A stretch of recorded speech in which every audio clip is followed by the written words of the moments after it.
Bendera Rusia berkibar di Kurakovo. Pasukan Rusia yang berada di atas gedung tinggi tampak mengibarkan bendera.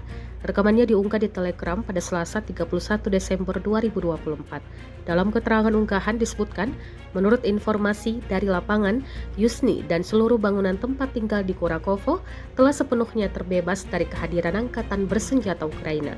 Namun Ukraina belum memberi tanggapan atas klaim Rusia ini.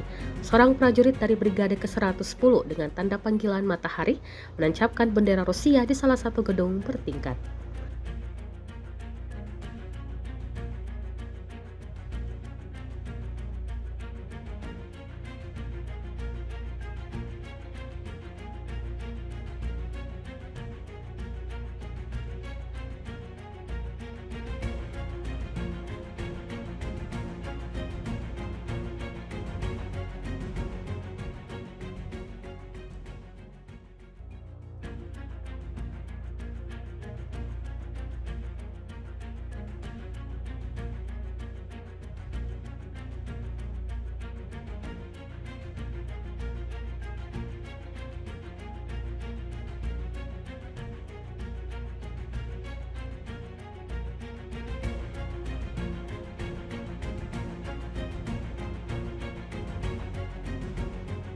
Download Tribun X sekarang, menghadirkan lokal menjadi Indonesia.